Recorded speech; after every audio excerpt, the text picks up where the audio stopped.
A. O, A. P, Ah. Apa ini? L, N. L, N. N.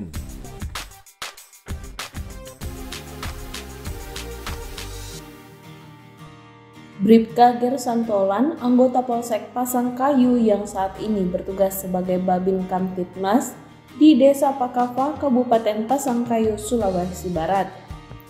Tidak hanya sebagai polisi, ia juga mulai dikenal sebagai sosok pengajar. Kerinduannya untuk melihat anak-anak daerah bisa mendapatkan pendidikan yang layak membuatnya tergerak untuk mengupayakan agar anak-anak di Desa Pakava bisa belajar, setidaknya memahami calistung atau baca, tulis, dan menghitung. Desa Pakava terletak sekitar 18 km dari ibu kota kabupaten.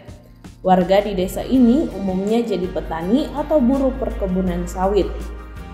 Di Desa Pakava terdapat 10 dusun. Namun, 3 dusun diantaranya tergolong wilayah terisolir, yakni Dusun Siwata, Waisuba, dan Watuike. Lokasi dusun ini rata-rata berjarak 12 km dari pusat desa di Bamba Apu. Bribka Gerson menceritakan tentang kondisi di wilayah bertugasnya yang sangat terbatas. Aliran listrik dan sinyal seluler belum ada serta akses jalan sangat terbatas. Hal ini membuat anak-anak sulit untuk bisa mengenyam pendidikan yang layak.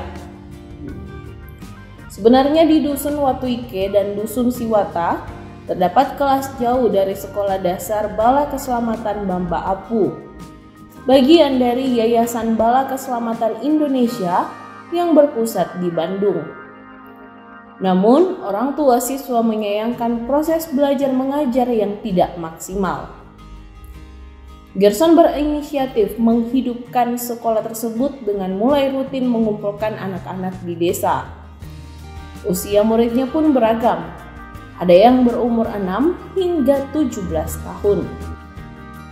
Gerson mulai mengajar anak-anak dibantu 3 tenaga pengajar yang merupakan warga lokal dan lulusan setara SMA. Aktivitas belajar mengajar ini sudah berjalan kurang lebih selama 7 bulan, sejak November 2022. Namun selain kebutuhan proses belajar mengajar, Gerson juga mengungkapkan bahwa untuk keperluan operasional lainnya membutuhkan dana. Ia juga membiayai jasa ketiga pengajar yang membantu anak-anak belajar. Bahkan tak jarang ia harus merogoh koceknya sendiri untuk membiayai anak-anak dan para pengajar.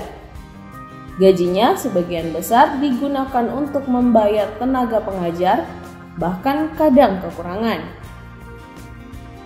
Saat menerima tunjangan Hari Raya Idul Fitri yang lalu, ia menggunakannya untuk membayar pengajar dan juga kebutuhan anak-anak didiknya. Selain membantu anak-anak untuk mendapatkan pendidikan yang layak, beberapa minggu belakangan ini, Gerson juga melakukan pemberian makanan tambahan atau PMT untuk mencukupi kebutuhan gizi anak-anak.